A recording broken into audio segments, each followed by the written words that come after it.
नमो अरिहन्ताणं नमो सिद्धाणं नमो आयर्याणं नमो उवज्झायाणं नमो लोय सव्साहूणम्।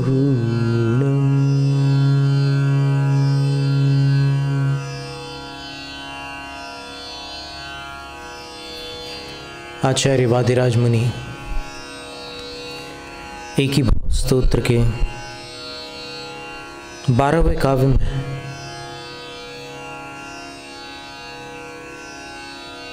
बड़ी सुंदर बात प्रस्तुत कर रहे हैं।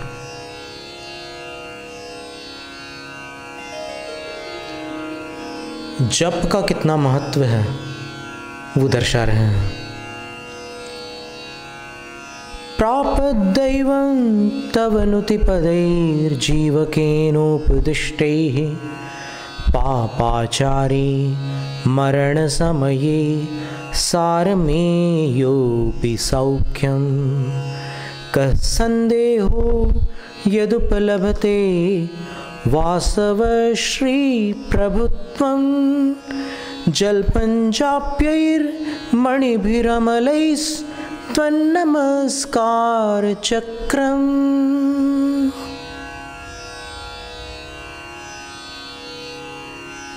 मरण समये, मरण का समय आने पर जीवकेन उपदिष्टैः तव नुतिपदैः, जीवक जिनका प्रसिद्ध नाम जीवंधर कुमार है, द्वारा उपदिष्ट तव नुतिपदैः, आपकी स्तुति के पदों द्वारा पापाचारी सारमेय अपि, पापाचारी एक कुत्ता भी दैवं सौख्यम प्रापत, देवगति के सुख को प्राप्त हो गया। फिर संदेह का, संदेह की क्या बात है। यत जो अमलैहि मणिभिः जाप्यैः, निर्मल रत्नों की जाप्य मालाओं के द्वारा तन नमस्कार चक्रन जल्पन, आपके नमस्कार समूह को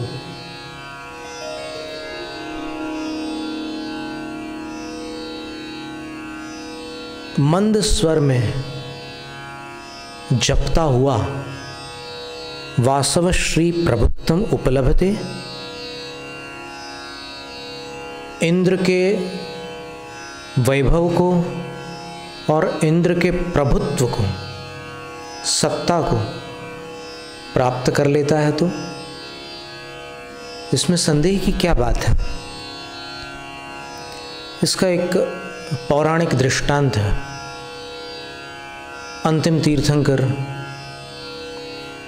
भगवान श्री महावीर स्वामी के काल में एक राजा सत्येंद्र हुआ करते थे,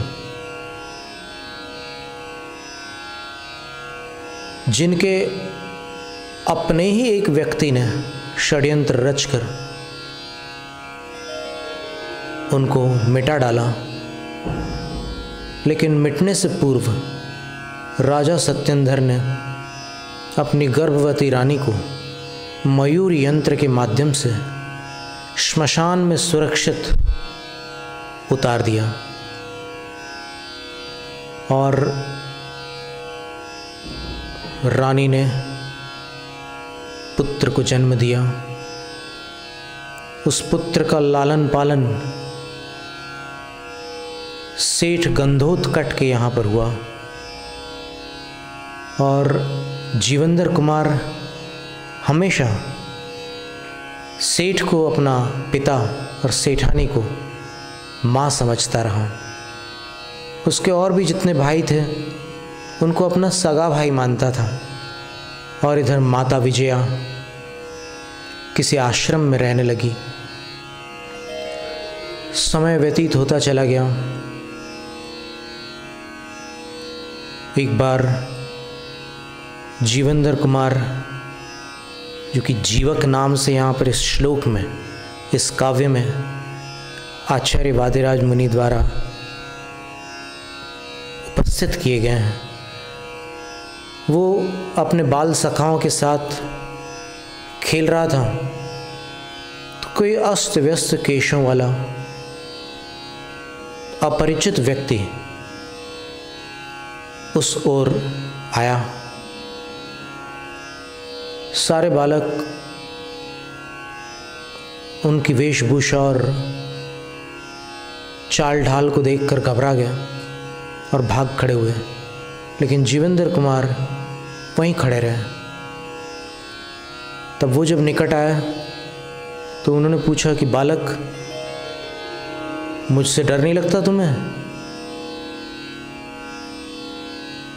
तो जीवेंद्र कुमार कहते हैं कि मैं अकारण क्यों डरूं आपसे, और मैं आपका अभिवादन करता हूं। मैं सेठ गंदोटकट का पुत्र जीवेंद्र कुमार हूं। आपका परिचय? और मैं तो छोटा हूं, मैं आपसे आपका परिचय क्या पूछूं? आप हमारी इस बस्ती में पधारे हैं। पहले तो आप हमारे अतिथि हैं और इस समय भोजन का काल है, सो चलिए हमारे यहाँ आप भोजन कीजिए। भोजन के लिए आमंत्रित करते हैं और घर पर ले जाते हैं। बाकी के बच्चे देखते हैं कि अरे जीवेंद्र तो उन्हीं के साथ चला आ रहा है, पर फिर भोजन के समय सब लोग लगभग मिलजुल कर एक साथ बैठकर खाने की तैयारी करते हैं और वहाँ से माँ अच्छी अच्छी चीज़ें लेकर आती है थाली में परोसने के लिए।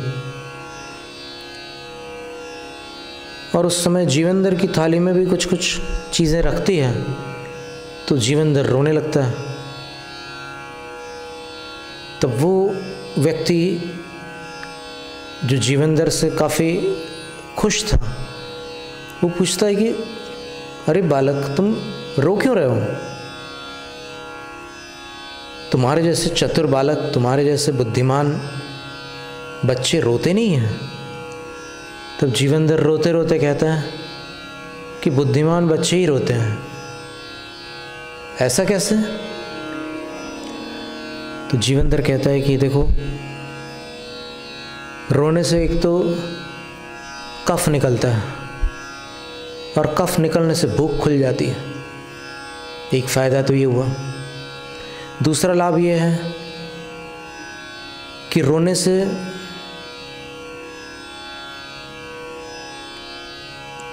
गर्मा गर्म भोजन जो है उसको खाने में जो क्लेश होता है,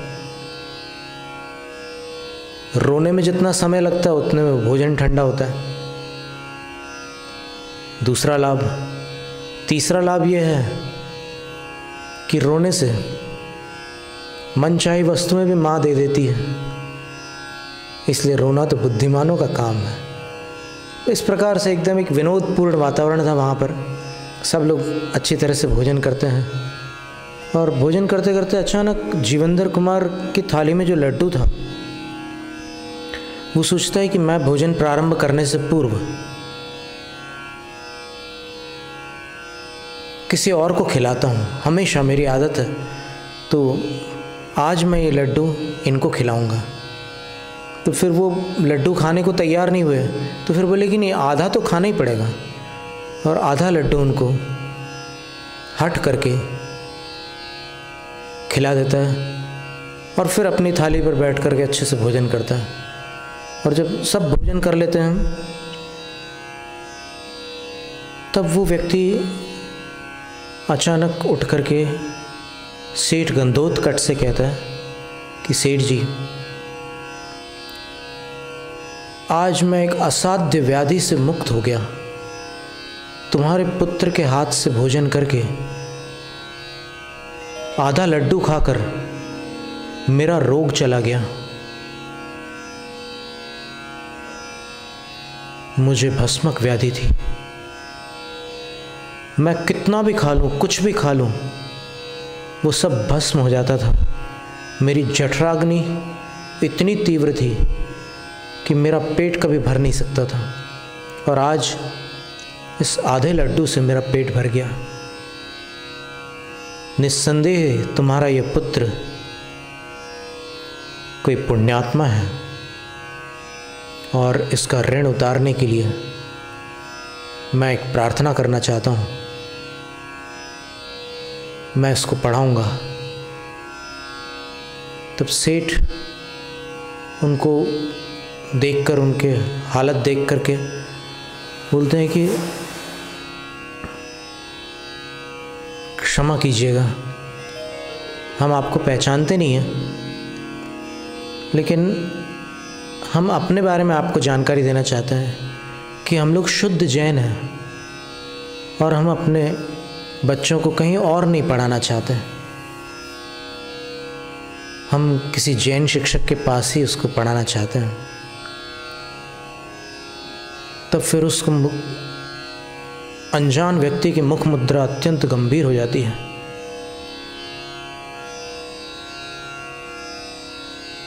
और थोड़ी देर तक के वो शांत रहकर फिर सेठ से कहता है कि सेठ जी, आपको लगता है मैं जैन नहीं हूं?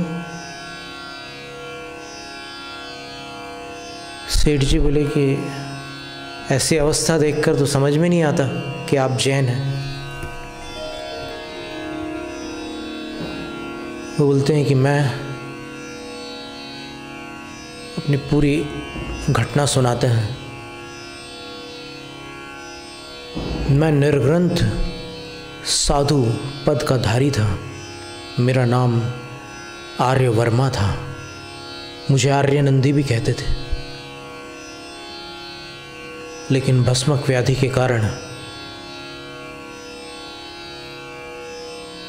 मुझे संयम छोड़ना पड़ा।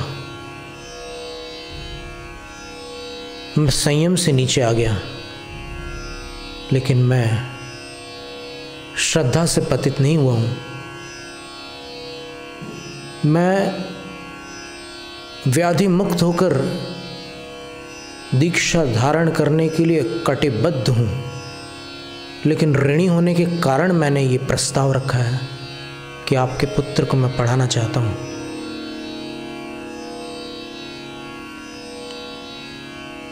मेरे श्वासों में, मेरी रगों में, मेरे रोम रोम में जिनेंद्र भगवान की भक्ति भरी हुई है। इस बात को सुनकर सेठ और कहते समय उनकी खुद की आंखें भर आई। फिर सेठ जी ने क्षमा याचना की और अपने पुत्र को सौंपते हुए कहा कि इसको आप अपना ही पुत्र समझ करके विद्या अध्ययन कराइए। फिर एकांत में वो बातचीत करते हैं। आर्यनंदी कहते हैं कि मुझे ये तुम्हारा पुत्र नहीं लगता। तब सेठ कहते हैं कि आज तक किसी ने इस बात पर संदेह नहीं किया, लेकिन अब मैं समझ गया कि आप बड़े ज्ञानवान हैं। बोले क्या बताऊं, मैंने दीक्षा के बाद बहुत अध्ययन किया था, तो अब ये राजपुत्र लगता है मुझे। बोले हाँ, राजा का ही पुत्र है, मैं तो इसका लालन पालन कर रहा हूँ। बस ऐसे सब बातें होती है। उसके बाद फिर जीवेंद्र कुमार को पढ़ा लिखा करके इतना भारी विद्वान बना देते हैं और सर्व कलाओं में, सर्व विद्याओं में निपुण बना देते हैं। और फिर आगे वो कथा चलती है। जब वो ऋण मुक्त हो जाते हैं, तब अंत में जीवेंद्र कुमार से कहते हैं, यही जीवेंद्र, तुम्हारे पिता कौन हैं? बोले मेरे पिता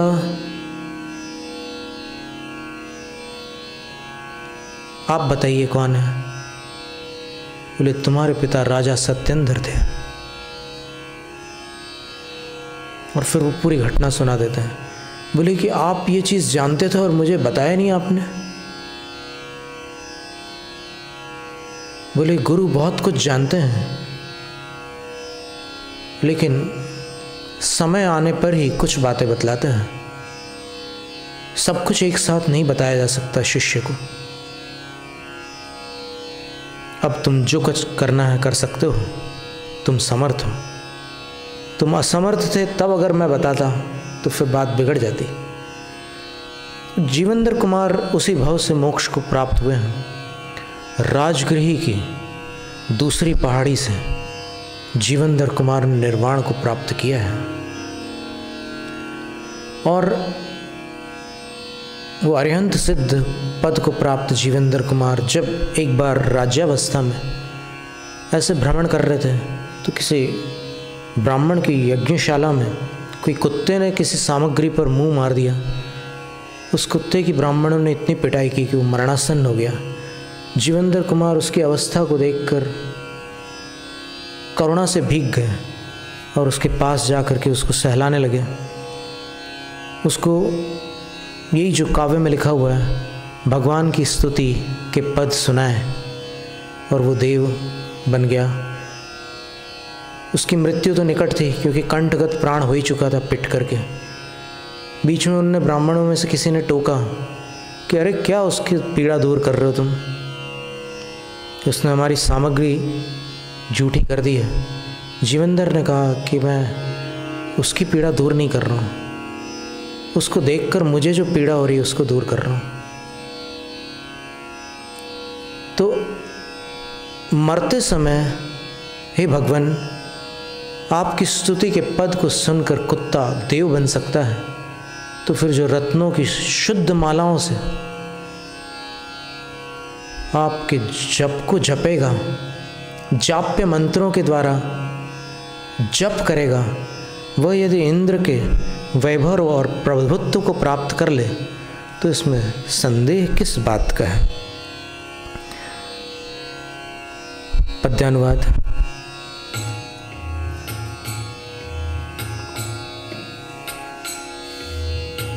जीवनधर से महामंत्र सुन कुत्ता मर कर देव हुआ। पापाचारी था पर उसका चित्त शांत स्वयमेव हुआ। तब निर्मल मणि माला लेकर जाप आपका जो करता, संशय क्या जो वह पुण्यात्मा इंद्र संपदा को वरता। जय जय तीर्थंकर स्वामी, जय जय तीर्थंकर स्वामी, जय जय तीर्थंकर स्वामी, जय जय तीर्थंकर स्वामी, जय जय तीर्थंकर स्वामी, जय जय तीर्थंकर स्वामी। जैनम जयतु शासनम, जैनम जयतु शासनम, जैनम जयतु शासनम।